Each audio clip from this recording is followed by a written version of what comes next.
Test series. देखो test series जो है वो राजस्थान भर की जितनी भी टेस्ट सीरीज है मोस्टली सारी इररिलेवेंट है, मतलब अप्रासंगिक है। मतलब ये कि वो आरपीएससी के पैटर्न को फॉलो नहीं कर पाती, हम भी नहीं कर पाते, क्योंकि हम लोग 100 प्रश्न बनाते हैं तो 100 के 100 टफ बनाते हैं, ठीक है। आरपीएससी ऐसा नहीं बनाती। मैं हमेशा कहता हूँ कि सक्सेस पॉइंट की जो टेस्ट सीरीज चलती है उसमें कोई बच्चा अगर 50% नंबर लाता है तो परीक्षा में वो 70% लाएगा। क्यों?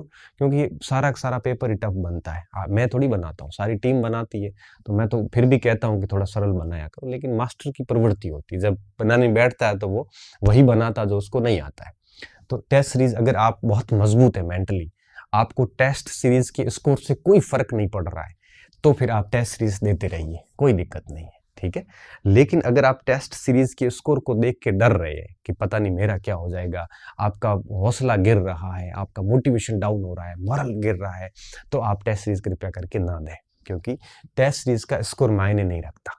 टेस्ट सीरीज सिर्फ इसलिए दी जाती है ताकि आप पढ़ते रहो, उसके अकॉर्डिंग नियमितता आपकी बनी रहे, कंटिन्यूटी बनी रहे, आपको पेपर अटेंड करने का तरीका आ जाए, आप ऑप्शन को फंसाने की टेक्निक्स आ जाए, टाइम का मैनेजमेंट हो सके, इसलिए ये सारी चीज़ें टेस्ट सीरीज वगैरह करवाई जाती है।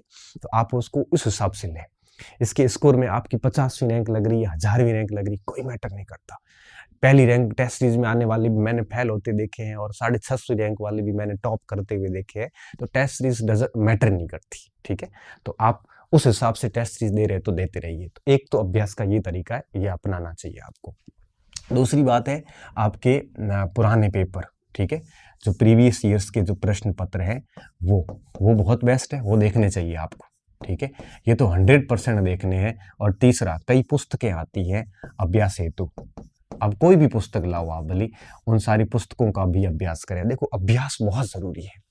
अब जैसे मान लो कि पूरे दिन में 5-7 घंटे आपने पढ़ाई कर ली, तो 5-7 घंटे पढ़ने के बाद में कम से कम आपको 5-10-15 मिनट का अभ्यास कर लेना चाहिए, क्योंकि अभ्यास करने से आपका एक तो कॉन्फिडेंस अच्छा होता है, क्योंकि सवाल आता है आप कर पाते हो तो आपको लगता है कि हाँ पढ़ा हुआ फल तो दे रहा है, ठीक है। आपका कितना भी तनाव हो और 10 प्रश्न आपने एग्जैक्टली सीधे सीधे सही कर लिए ना, आपको अंदर से मन प्रफुल्लित हो जाता है, ठीक है ना। तो टेस्ट अभ्यास जरूर करना चाहिए, ये बहुत ज्यादा जरूरी होता है। प्रैक्टिस जो है वो एक प्रकार से व्यक्ति को पारंगत बना देती है, ठीक है।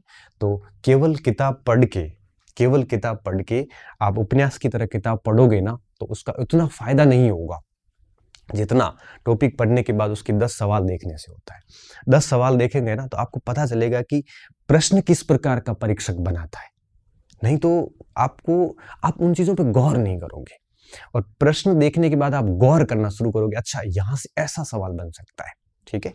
इसलिए रूटीन में डाल दो उसको कि डेली 8-10 7-8 घंटे पढ़ रहे हो तो एक आधा घंटा 1 घंटा आप पीछे प्रश्न देख लो। तो मैं तो कैसे करता था, मैं जब भी पढ़ता था तो उस समय टॉपिक के साथ साथ पीछे किताब के प्रश्न होते थे उसी को सॉल्व कर लेता था, या कोई पुराना पेपर मिला फ्री बैठा हूँ संडे को तो उसको कर लेता था। तो ऐसे अभ्यास होता जरूर रहता था, ठीक है।